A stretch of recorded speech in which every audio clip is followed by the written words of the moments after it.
Good morning from a very dark studio.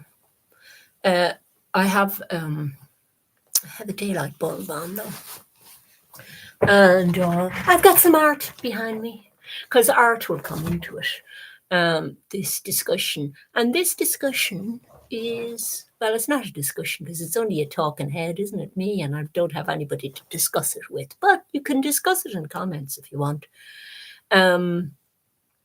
Unless you're going to say that you love AI and it's great and it's improving the world and it's a very creative tool that is far superior to humans, then I don't want to hear it because I've made up my mind about the whole AI thing. Sorry, this chair is going to make noises maybe when I move around on it. Apologies in advance. I think it's on the way to breaking. I'm actually looking for something I watched earlier. Oh yeah, Drew Gooden is the name of the guy whose channel it is. And I was watching a video about AI is ruining the internet. And I have watched a lot of videos about AI and the internet because I'm very interested in that, in its how it's changing the internet at the moment and is going to change the internet. And the pace of it is very rapid now at the moment. My argument would be that it will change things utterly, and it could actually be the end of the internet coming up quite soon in terms of the user experience that you get being so bad that it drives you away from using the internet really for anything much. There's a lot of stuff we have to be on the internet for, various form filling things. I was on the internet recently filling in tax forms, and a lot of these these kind of tasks are done now on the internet because big companies want you to be on the internet. It's cheaper to run things on the internet than it is to give in-person services. So big companies and governments and everything absolutely love being able to transfer all their services to the internet. And originally, it's amazing, it wasn't so long ago, the first kind of smartphones that everybody wanted to use, which I think was about 2009, 2010. I mean, they were around before then. But ones that they wanted to have practically stapled to their ears, microwaving them as they're walking around, or microwaving other bits of it for carrying them down here. I've just come back from a jog, and I've had people give out to me on the phone when I have missed phone calls that I don't bring my phone on a jog, which I find ridiculous. The idea of that I find so intrusive and ridiculous. I just don't do it, you know. But the phone was kind of sold to you by big companies as something that was going to revolutionize everything and make your life so much better and so much more convenient, wasn't it? I mean, do you remember it? And somebody my sort of generation would remember when maybe you didn't even have a phone in the house. We didn't have a phone in our house. And if you wanted to go to see somebody, you went to see them in person, didn't you? I'm going to get a tissue because I have an itchy nose and a bit of a blow might help. Excuse me.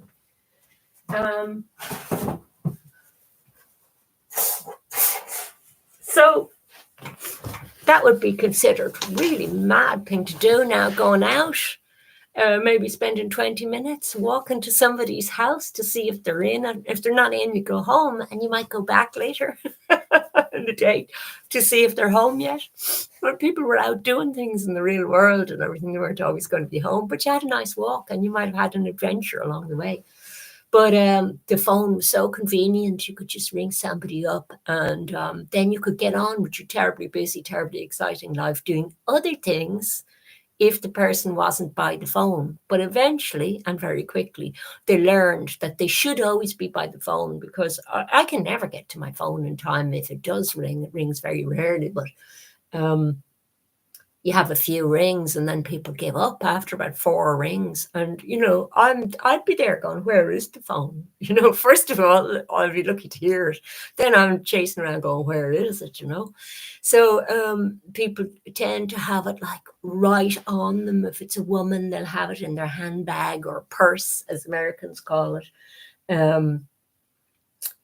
Or like I can see mine over there, but mostly what I use it for is not looking at the internet but making video content and shooting videos and things like that. And I am going further away from wanting to use technology all the time because it's getting worse in terms of the user experience, because the companies that want to use it, they know that they have you on the end of that device most of the time because you're using that more often. I'm not. I'm using my laptop more often than the phone, but most people are using the phone more often. So they know you're reachable, and who wants to reach you? Advertisers. It's all advertisers, isn't it? Here on YouTube, they'll stick ads on some of my videos, even, if I don't want them, because they have a model now with YouTube that they really don't want anybody getting YouTube free anymore. So for the moment, they're just overloading people so much with ads that they hope that the person is driven so mad by it that they'll pay some exorbitant fee for the use of YouTube. And it's exorbitant because it's not like a TV service that you pay for and you say, okay, I want to watch rubbish. I want to sit there for like 3 hours a night, 4 hours, 5 maybe, watching rubbish that I don't really want to see because I'm too lazy and unmotivated to get up and find something else I want to do. Now, I'm not saying, I'm not saying you're all like that, because you're all people on YouTube, aren't you?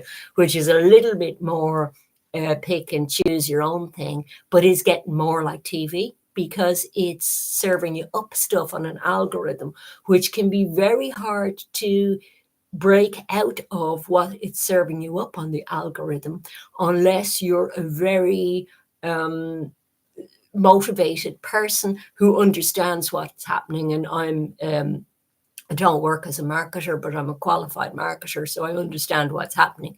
And I can see when stuff is coming up in algorithms and everything, I'm going, okay, it came up because it thinks I'm this demographic. And it's serving up videos, but it's ads it's serving up as much as videos. And the ads have changed their positioning and everything, and where they turn up on the page, it's very prominent. They're doing the same thing that other media, including offline media like magazines, which I don't know how popular magazines are anymore. I haven't seen shops with like huge magazine racks that people are buying magazines regularly, but maybe they are. Don't really know. I haven't researched it. But they're doing this thing of making it look like an article if it's a magazine, but it's actually an ad. And on YouTube, making something look like a video, but it's an ad. So your feed is populated by these things. And I'm going, I want to turn off recommendations for this channel here. I don't want to see that channel because I don't like the topic. And then I go, that's an ad. I don't have a choice about what they're serving me up on that. Whereas you have some minimal bit of choice over what it's serving you up on your recommendations or your homepage for the rest of your feed. And that's YouTube. On different platforms, you'll have different amounts of control over. I was on Instagram and I found it awful. It was giving me really terrible stuff that I couldn't get rid of and bombarding me with reels, which were auto-playing. And it was very intrusive and I absolutely hated it. On YouTube, what happens on YouTube is that the ad thing is, I feel it's slightly unfair because there's so many people like me who make content who don't get any revenue from the content, but say, okay, it's a good tool for me because I have something I want to say, so I'm going to make a video about that. And sometimes people will link it up with their business. I've got a business link in it as well to a shop I have online. But, it doesn't tend to generate a lot of revenue for you unless you're so hugely popular and you've loads and loads of subs that you've made it into a kind of I hate to say it, but what marketers think of as a personal relationship with your subs. And that means, it usually means kind of appealing to them on an emotional level. And when they tell you how to do videos, they're always giving you tips for how to do videos. They tell you to do that, appeal to people on an emotional level.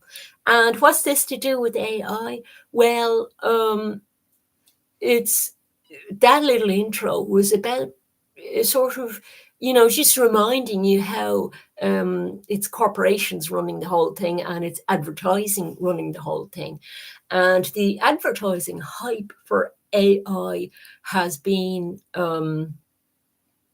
really over the top. And you might have missed out on it because in YouTube, unless it's turned up in your algorithms, you could miss that whole topic. But if it does turn up in your algorithms, you'll get a deluge of stuff, which makes you think it's the only hot topic. And there are lots of hot topics depending on where you are going with the algorithm, and the algorithms are so badly designed that they don't see you as a well-rounded person with lots of different interests. They see you as an obsessive.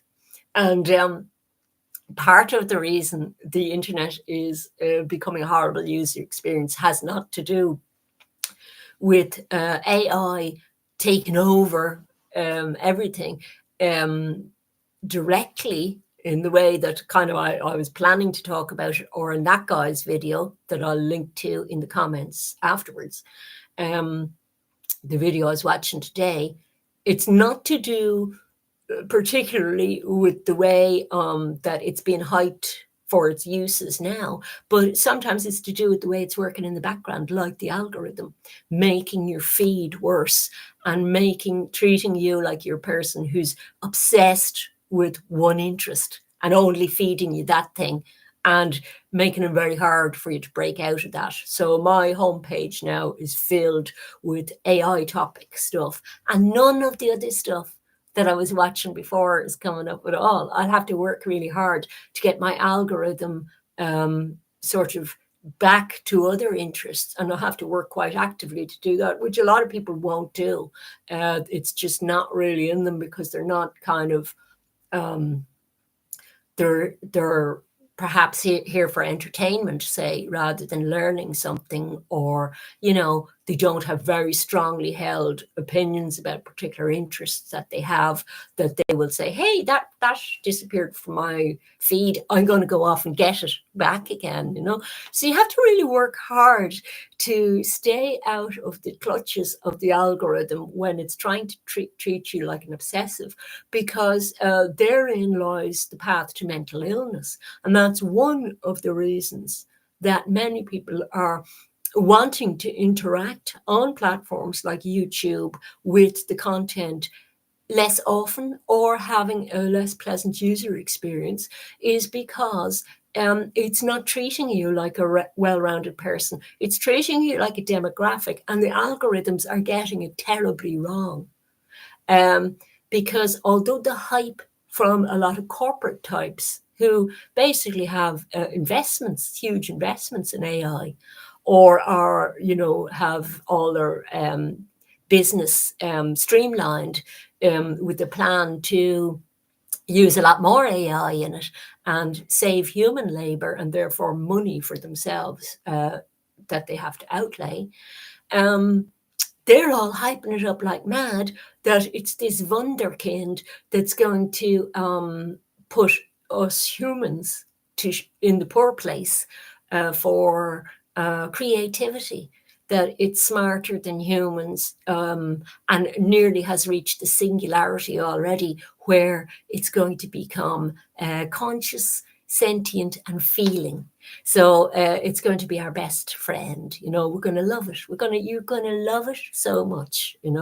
So it's like that David Bowie song. which is out a long time now. I'm showing my age again. I have a new trick for my age. It's great. I age backwards now. I've decided every time there's a birthday, I take a year off instead of adding a year on. And I can highly recommend that. It's really great for your mental state because you feel younger every year and more energetic and wanting to do more things. And yeah, the David Bowie song was Loving the Alien, wasn't it? And in fact, there is this kind of hype around it that really, I think it's just what the guy in the video earlier called the dorks. Really, the dorks or the dumbos are going for most, because they would be like typically the worst cases that would be in the queue at like 3 a.m. in the morning when the new iPhone is coming out or something, you know. Queuing up to spend a heck of a lot of money on something they don't really get the use out of enough to justify, you know.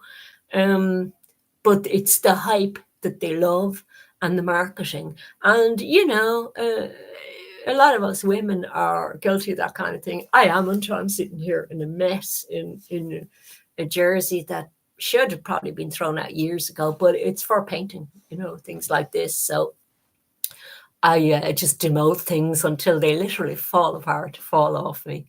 But we women will a lot of us would go out shopping as a sort of a creative pursuit, which is really sad when you see, I've done it myself. You can get into this kind of click into this mode where you start shopping and then it becomes, oh, this is a buzz, this is exciting. And then, you know, it's shop, shop, shop, shop, shop. And you find yourself 5 hours later, absolutely exhausted and emotionally exhausted over something that was so unimportant.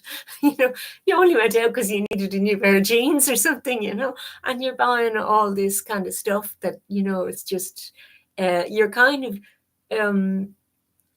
you're buying things that are nice colors or looking at fabrics and colors and shapes and things and, you know, getting into things like that. But you're treating it like it's art, and it's not art. It's just like, it's design, yeah.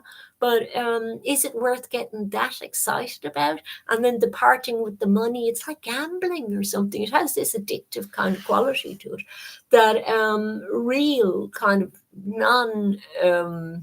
hyped activities don't really have. There's something very unnatural about it as an activity.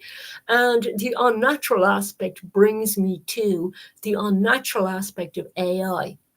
So, you know, I'm talking about how marketing really is behind this whole AI hype, and how some people are going to believe all the hype and take it seriously, because as humans, we tend to think that other humans aren't lying to us, which is a very dangerous state to be in when there's so many people trying to sell you something all the time. You know, you could argue, I'm trying to sell you something, but I'm trying to sell you on an idea, right? Because I'm an arty type, I'm an artist, that's what I do. And the idea I'm trying to sell you on is that AI is not that great, and that it could cause the end of the not just the internet as a viable experience that we as users want to use, but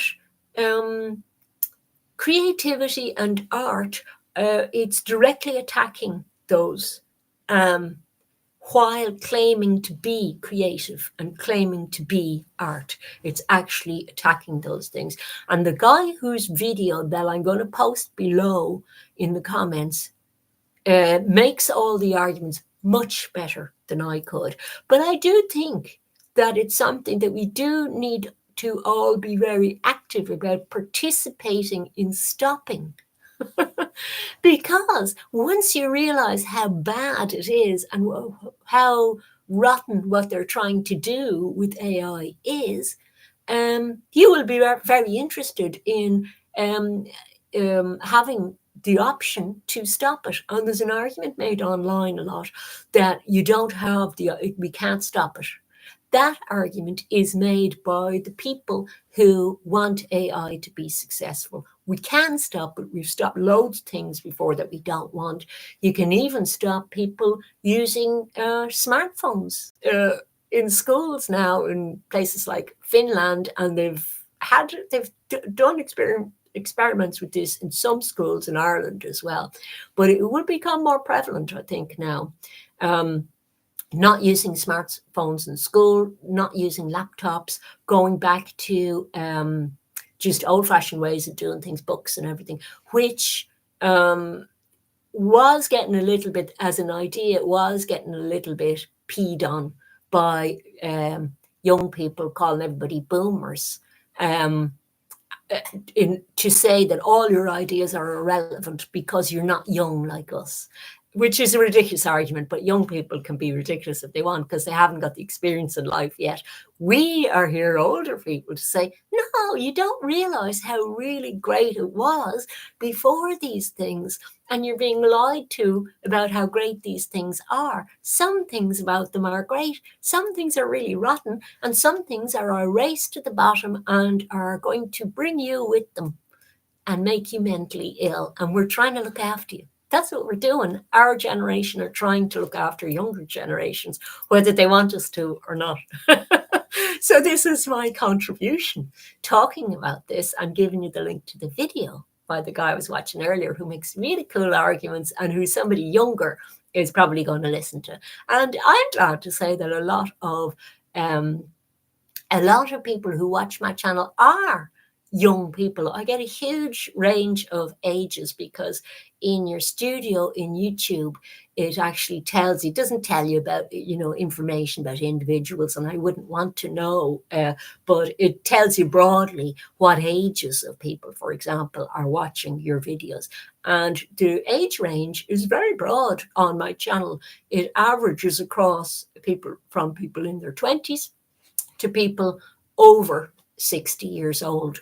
And it's kind of spread across that whole demographic, which is, actually different demographic groups, but the percentage-wise, the spread is very even. So possibly these kind of videos might appeal to somebody younger, but the videos where I'm doing crafts and things like that, they're probably younger people watching them as well as older people, which is fantastic. That's what I'm trying to get. I'm trying to get younger people doing stuff with their hands and everything, because there is a flipping over now into younger people also realizing the value of doing something real in the real world, and how the sort of meta world, if you want to use Mark Zuckerberg kind of phrase, the meta or virtual kind of world is a very thin imitation of the real world without the depth of pleasure that you get in return for work done in the real world. And it's the same like when we're doing craft projects or something on my channel, there's there's loads of work goes into them, but then the satisfaction when you get stuff done at the end is terrific. I've gotten some really amazing feedback from people doing the lace making videos, and I did those videos originally because there were very few people bringing you through the whole process of lace making, and I had to go offline and find out how to do it because I was only getting a certain amount online. And I said to myself when I found out how to do it, sometime I'll come back on and spread the love around by showing people online how to do it, because you can reach loads of people online. So it's great being online for some things, but if you're using it for just a profit model, you're going to be very cutthroaty about it, but you're going to sell it in that way that says, no, it's a beautiful personal experience. And, so I'd be gushing about, my subs are the best and I really love them. And, doing things like trying to elicit love from subs or elicit donos for something, but through guilt or something, or sympathy. There are loads of human emotions you can get your hooks into as a marketer and manipulate people through those. And I hate that kind of thing. I find it so fake and awful. But again, a lot of people can't detect when it's fake and when it's real. There was a channel I unsubbed to recently because I found the woman in it dreadfully emotionally and manipulative. She was clearly a very good business person, but she kept saying how she, we all have very hard times, and it can be very hard to even get out of bed some days and everything. Can't it? I mean, but we're here to support each other and everything. And it was very, I watched them for a while and I thought, well, maybe she genuinely does feel like that. And I thought, I think she's milking it a lot to try and get this kind of make her viewers feel quite vulnerable. And I found it a bit offensive because I was going, well, not all your viewers are this vulnerable person who can't get out of bed or anything. Like, we're not all like that. Why are you assuming we are? So I don't like people assuming that we all think the same as her. She was kind of fostering a tribal mentality, which disgusts me because I'm not good with groups generally. And there's all kinds of behavior goes on with groups. And the AI pushers, the hypers of AI, they want everybody to sign up to this. So it's encouraging this, you're a total loser if you don't love AI. And, they need numbers to say, yeah, it's great tool, it's really creative and everything, and let's use it. And every time I go on to Google, let's use the AI assistant. Let's use, if you're on, I think it's just a Windows system, the Copilot, which is AI as well. And they had AI tools before, and there were lots of companies using, when you used their services online, if anything went wrong, you were talking to chatbots. And you'll know how frustrating that is. Anytime you've had to do it, they just can't understand very simple questions or answers, and very rarely solve your problem for you. So they need the numbers to sign up for that, to agree with them, because they want us to help them with their hype. That's how marketing works. It's free marketing, you see. So the people that are using AI at the moment are people who don't realize how uncreative it is and how bad it is at actually doing what it says it's doing on the tin, according to the companies who are pushing it. You see, it actually doesn't do a very good job. But when a platform like YouTube becomes flooded with AI content, it's starting now, you see, that people are now starting to realize, okay, the first thrill of seeing something with bright colors that looks glossy and shiny and has good lighting is now over for me. And I'm sick of all the thumbnails on videos looking exactly the same. And my thumbnail today wasn't AI generated. I took a picture of a McDonald's toy, and I don't know where the other toy came from because somebody gave it to me, but they're little robot toys. But I did pump up the color a little bit because that's how it works. Everybody now has this really horrendously loud sense of color. I blame AI for that. Although it could have been originally kind of Instagram account people taking photos of their meals and pumping up the color a little bit. It's almost like sort of, when was Technicolor invented for movies? It's like 50s color or something. It's so pumped up, the color in everything now, to get people's attention, to make your thumbnail stand out from somebody else's. People are watching more short content, but people are getting less out of their internet experience in general if anecdotal stuff is to be believed or mental statistics are to be believed. And there are so many other factors at play that it's very difficult to see what is responsible for what. Okay. But there have been studies done on people sort of detoxing. I've done a series of weekly lives on that as well for 4 weeks about detoxing a bit from social media. And, in most of the studies, people reported that short detoxes from social media made them feel much happier.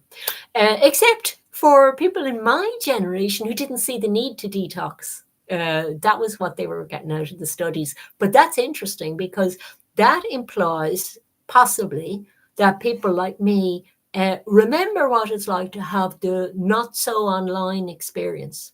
And the AI thing is very much an online experience, isn't it? I mean, it will seep into offline if marketers get their way, because they just want to have more slots to be able to market to you in. And that would include things like, say, when you go into a shop and they've got a TV screen and they have ads on it. You just imagine them as being AI generated or hologram AIs or something, and they can market to you anywhere, or you're wearing your big smart glasses and they're marketing to you inside your glasses or something. We can laugh at these things, but the amount that we put up with already in terms of people interrupting our focused flow of thought is horrendous, absolutely horrendous. And a lot of people haven't realized that they have no ability left to be able to focus anymore, whereas your average person might have been able to focus on a task for up to an hour at a time. Say, I haven't looked at studies again for what people's focus used to be like, but now their focus is they're on a video, they're out. They don't want to watch after the first minute. And part of me thinks that's great, because they're going, okay, I take myself off somewhere else because this is not interesting enough. But then the other half of you realizes, no, it's because there aren't flashing colors every few minutes, and they've been conditioned to quick cuts, flashing colors every few minutes, and emotive calls to action kind of thing every few seconds. And if that's missing in a video, they're feeling bored and understimulated because their dopamine levels, I talked about this in the detox, social media detox series of live videos, their dopamine levels are depleted unnaturally through being manipulated like that. And they need a quick hit. They really are like addicts, you see. It's kind of this scrolling addiction, they kind of call it, But AI promises to it promises to make your life more productive, which I don't think anybody believes that one, because we all understand that social media doesn't really make you more productive. It tells you all the options that you have for how to be productive, because you go on to somewhere like YouTube and you can learn how to do all kinds of things, but you have to already be a productive person in order to be able to step away to do those things afterwards, after learning. And a lot of people can't sit through a video anyway, so they're unlikely, if it's a video where there are learning points in it, they're unlikely to be able to last long enough to learn something if they're not a really a person who's able to control what they want to learn and be in control of the learning while they're learning it, and then go off and do the thing. So you have to be really together to be able to use social media well, Hello. Yes, you don't consume the internet like a lot of people do as a 46-year-old and I do not watch viral stuff intentionally. You see, that's a very smart person. And a lot of people who come onto the channel are of a kind of the type of user of this platform, YouTube, that want to learn something, because I've got a crafts channel. So it's a doing channel, you see. It's you're learning a skill. I might do tutorials, or you're picking up creative ideas from somebody that you're going to implement somewhere else. So they're very much doing people. And controlling your time is very important. Interestingly, in some of the studies, younger people said that they controlled their time very well and knew when to back off the internet as well. I don't believe that. I think that there's some lying going on. I don't know what surveys or anything were done, but I'm not seeing where they're backing off to. Are they going off and going outside and doing things, being in clubs with their friends, or playing in chess clubs, or reading books, or discussing philosophy or something? I don't think so. I think they're playing computer games. They might be listening to music with their friends, but they're all very online things, you see. So what are you doing that's offline? Sports or something? Sports have gone down as well, because a lot of people's schools and everything, they can't really get the insurance for, or don't want to pay the insurance for promoting sports anymore. There are still offline activities available, but I don't know that people are doing them as often as they used to. I'd love to be proved wrong, but I think that we're in the backlash stage now, because if you'll excuse my French, the insh&tification of the internet is well underway, and AI is accelerating that at a huge pace, because people who are genuinely not very creative, people who don't want to put time into making something and don't want to have the slow, thoughtful, self-reflective attitude of creativity, who are, passively watching something on the screen all the time and don't even get time to do a big non-think or think, they're not going to come up with really good ideas creatively. So they're going to go, I want to see a pussycat driving a car. And they'll go online and sign up for one of those, AI art, art again. I'm using the little inverted commas there, because it's not art, generative tools. And they'll then announce, I made a piece of art, and they'll put that up as a thumbnail for their video if they're, a creator. But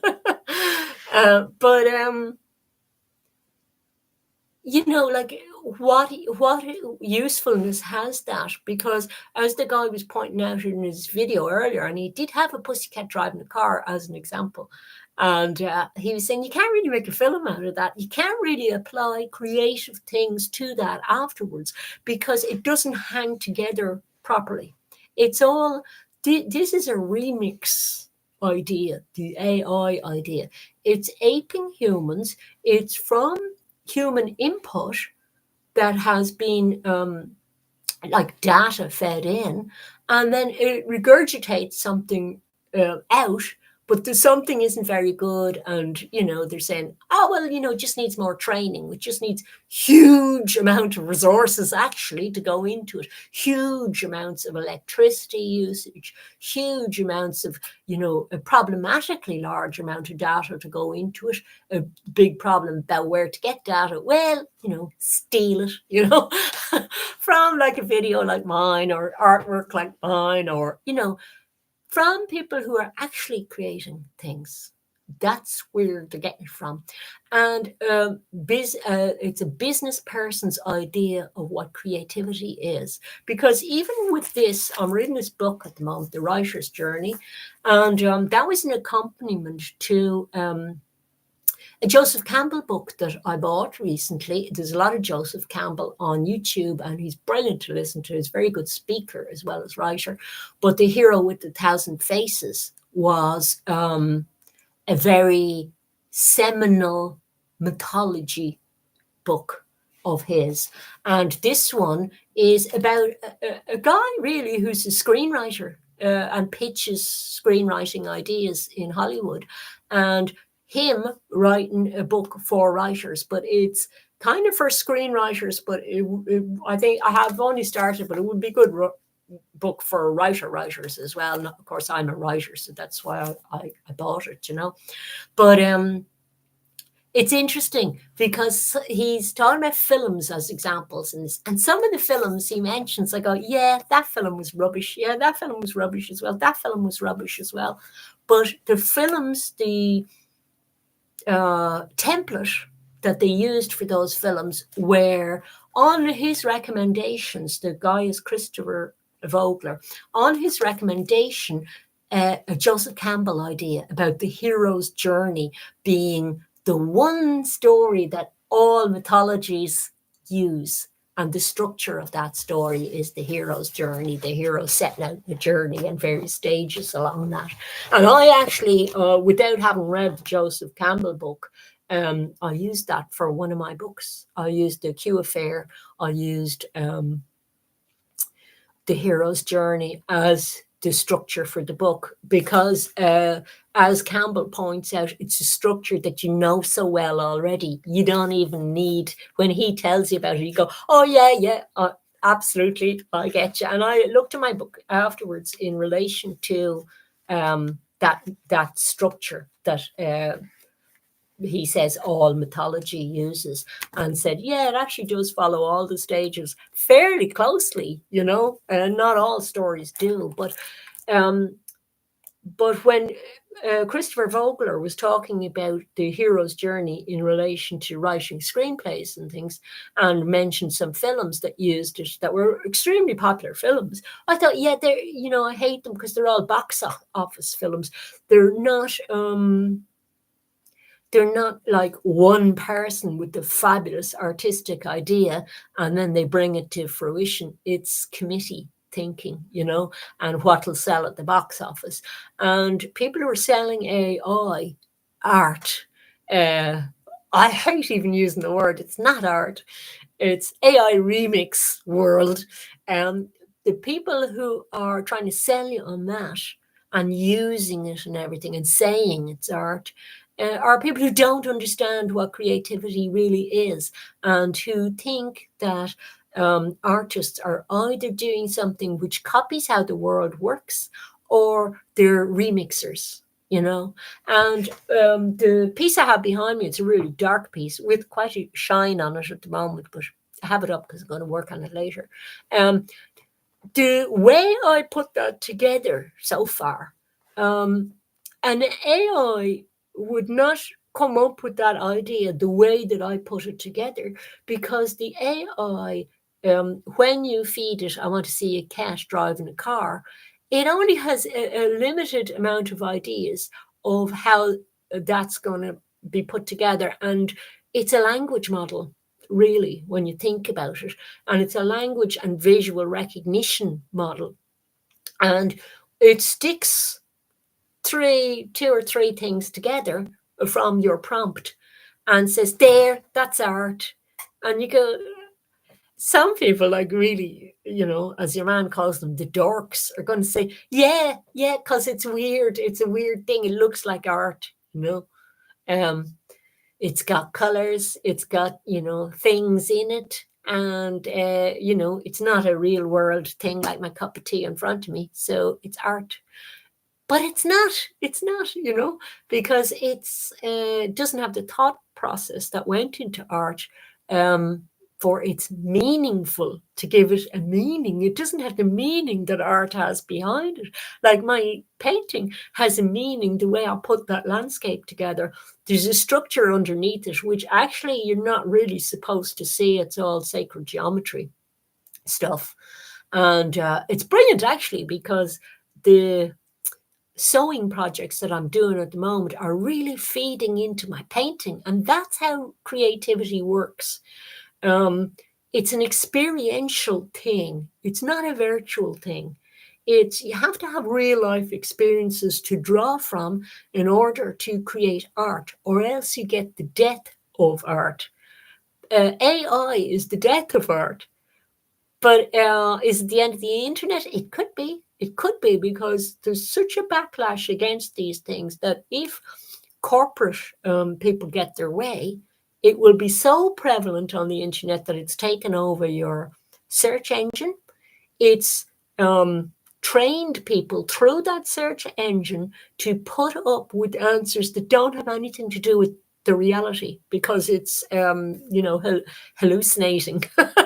That's what they call it. The AI hallucinates. In other words, it makes huge logical mistakes and feeds you up answers. Google CEO, I forget the guy's name, but some years ago now, said one day there will be only one correct answer when you ask a question.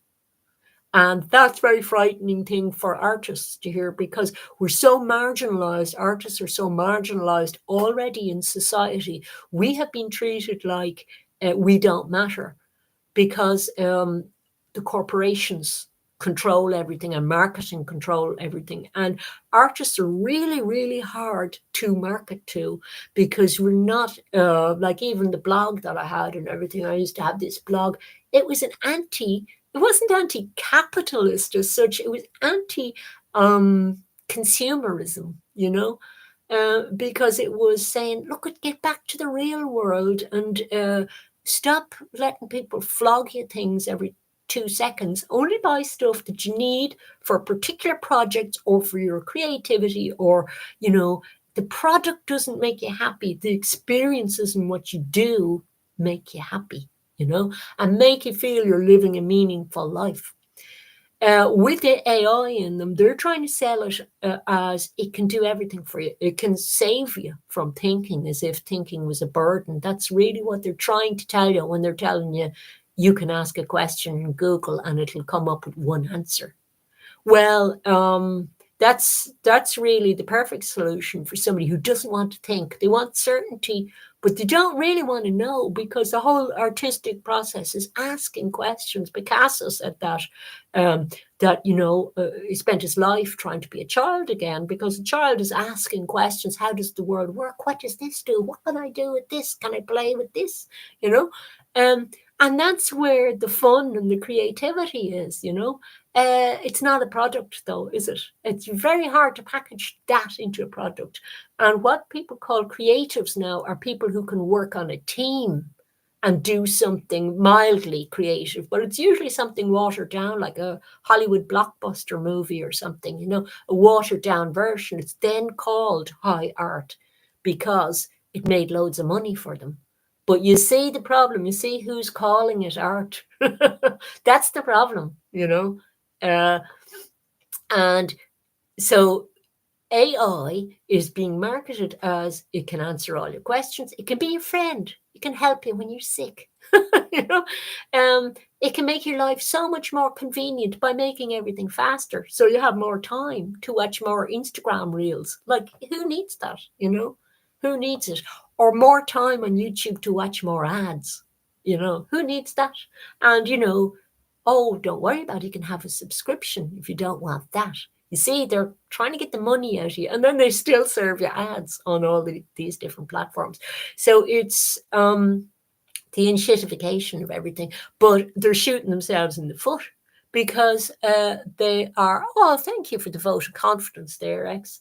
They're shooting themselves in the foot because they're making the user experience so bad. And most people do have some little artistic bone in their body. I often despair of people bringing artists in from the cold anymore, because we're seen as so irrelevant, But art is actually hiding everywhere, and creativity is everywhere hiding, in amongst all the rubbishy, mass-produced things. There are people making things, and there are people thinking creative thoughts, writing creative books, poetry books, making creative films, doing photography in a creative way, maybe even using AI in a creative way, but you end up doing quite a lot of work yourself. Like a musician might use AI and then might have to do an awful lot of polishing on what he gets. So he's using it as a tool, but he's then applying his own creativity to that afterwards in order to bring it up to particular creative level where it becomes something almost magical because a human made it. You don't get that magic with AI at all. What you get is you get everything looking the same. And then if, and it's not going to happen, but because we artists are funny characters, we're very self-reliant and we can exist on almost nothing. Most of us are starving. I'm not at the moment. But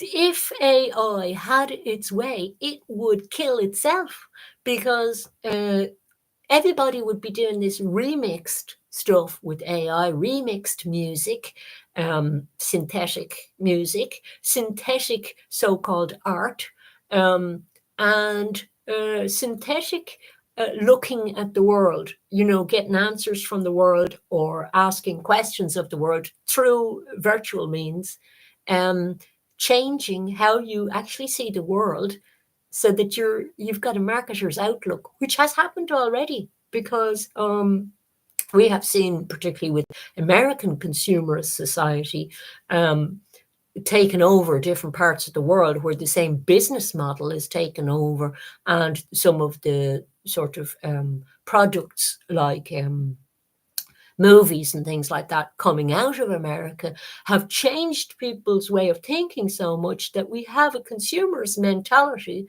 Some people to the extent that they see themselves as a product, like, presenting yourself as this product that, I am beautiful and I have a car outside and a beautiful house and beautiful furniture. And that's another song, isn't it? There is a genuinely creative song about that, isn't there? It's the Talking Heads one, isn't it? This is not my beautiful house. This is not my beautiful wife. That song is about that. It's about consumerism and the huge fallacy within consumerism that beautiful plastic, happy, shiny people are have made it. It's the American dream, isn't it?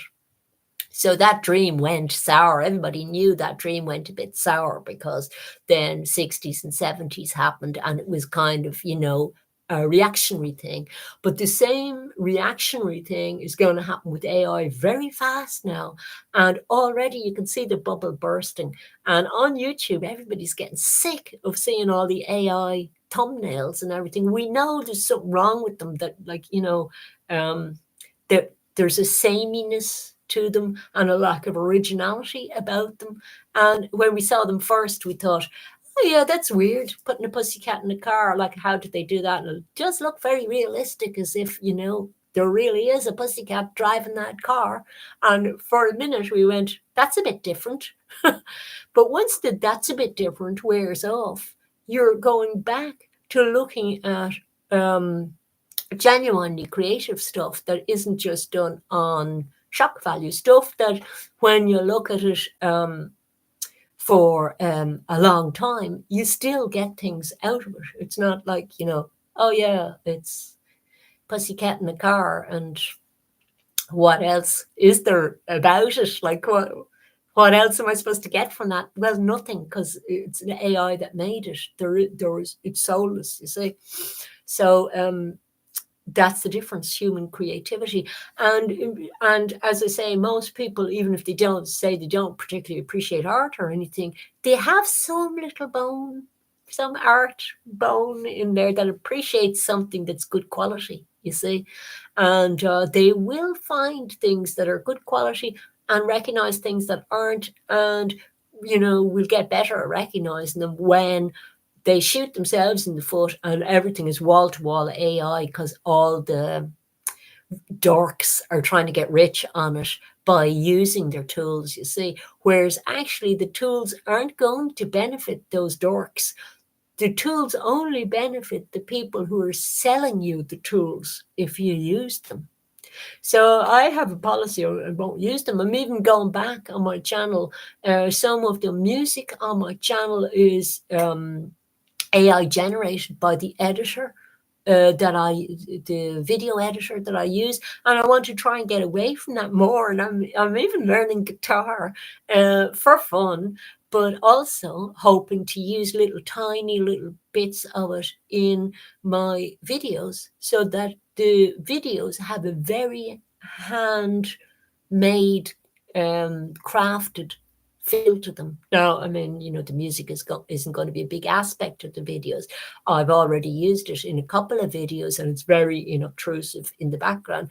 But there's something humans can detect whether something is real or not real. Like with machines, there's the Turing test idea, isn't there? If you can pass the Turing test as a robot, it means that somebody thinks that you're real, but there's a difference between copying something to try and pass as it and actually being it. And I think people know when they experience the real thing with something. People not really they know something's off when they meet people who have ulterior motives or aren't quite genuine, and they might know what it is for ages, and then they go, oh right, oh okay, that guy's shyster or something, but I didn't know that way back then. They know something's off, and we do have a kind of a BS detector in us, and the BS detectors are going off on the AI hype now at the moment. But yeah, it could be the end of the internet if there are enough dorks around, you see, who are using the tools. The rest of us won't want to be anywhere near the internet, and all the companies, the big corporations, are going to help with that killing off the internet by bombarding people with ads and things as well, and subscription fees and hiking prices of everything. People go, nah, I don't think so. I'll just go off and I'll read my book. That's what'll happen, or do my bit of sewing or my bit of knitting or whatever. And that's great. I have been so